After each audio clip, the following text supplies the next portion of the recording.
বিজেপির পর এবার সিপিএম এবং কংগ্রেসকে ঘেরাওয়ের হুঁশিয়ারি মালদা জেলা তৃণমূল সভাপতি তথা মালতীপুরের বিধায়ক আব্দুর রহিম বক্সির। রতুয়া 2 ব্লকে সম্বলপুরের ব্লক সম্মেলন থেকে এই হুঁশিয়ারি দেন জেলা তৃণমূল সভাপতি। বক্তব্য রাখার সময় তিনি বলেন, সিপিএম এর নেতারা বুক চিতিয়ে আপনার সামনে মমতা ব্যানার্জিকে গাল দিচ্ছে। আপনার বুকের ওপর দাঁড়িয়ে মমতা ব্যানার্জি সমস্ত সুযোগ সুবিধা লুট করে নিয়ে মমতা ব্যানার্জিকে খারাপ কথা বলছে, চোর বলছে।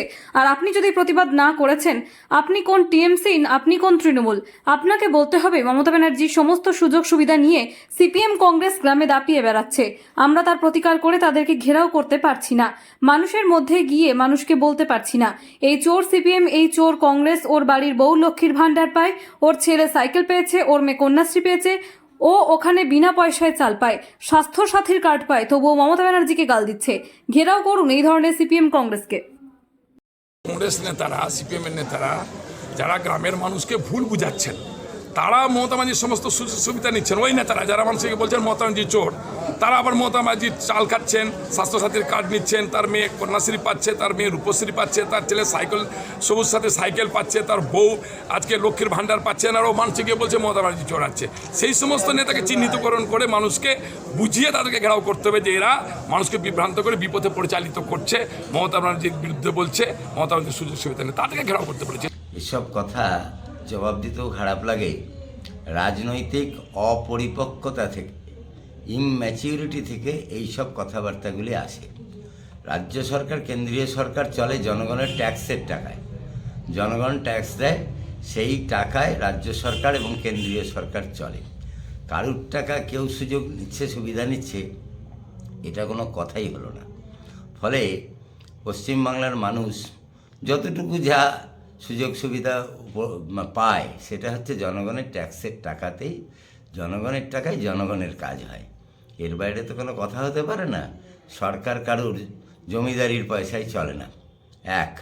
আর 2 নম্বর কথা হচ্ছে যে তৃণমূল কংগ্রেসকে রাজ্যের আপামর জনসাধারণ কেউ প্রকাশ্যে, কেউ আড়ালে আবডালে চোর বলছে।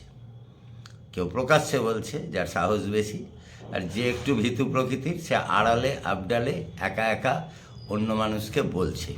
চোর বলছে কিন্তু প্রায় 90% মানুষ। আর তৃণমূলের কাছে দাসত্ব লিখিয়ে রেখেছে এরকম কিছু লোকজন এখনও চোর বলতে পারছে না, কিন্তু মনে মনে তারা জানে যে তো গোটা দলটা চোরের দলে পরিণত হয়েছে। মন্ত্রী এমএলএরা যদি জেলে থাকে তাহলে চোর বলবে না তো কি সাধু বলবে? এই হচ্ছে অবস্থা এখন। সেই ক্ষেত্রে সব ভুল বকছে ইম্যাচিওর নেতা, অপরিপক্ক নেতা, রাজনৈতিক কোনো পরিপক্কতা নেই, তার থেকে এসব কথা আসে। পাইল স্টিল ফার্নিচার। আপনি কি স্বপ্নের বাড়ি তৈরি করেছেন কিন্তু ঘর সাজানো নিয়ে চিন্তিত? তবে আর চিন্তা করার কোনো কারণ নেই। আজই আসুন পাইল স্টিল ফার্নিচারে। এখানে একই ছাদের নিচে পেয়ে যাবেন নিজস্ব কারখানায় তৈরি স্টিলের আলমারি, শোকেস, খাট, গদি, নিত্য নতুন বিভিন্ন ডিজাইনের সোফা, চেয়ার থেকে শুরু করে ঘর সাজানোর বিভিন্ন আসবাব। এছাড়াও পুরনো আলমারি এবং শোকেস রং এবং সারানো হয়। ঘরকে মনের মতো সাজাতে আপনাকে আসতেই হবে পাইল স্টিল ফার্নিচারে। পাইকারি দরে খুচরো বিক্রেতা। ঠিকানা একটাই, বীরেশ্বর কোল্ড স্টোরের সন্নিকটে, কতুলপুর মিলমোড়, বাঁকুড়া। যোগাযোগ করুন আমাদের এই নাম্বারে 9733175018।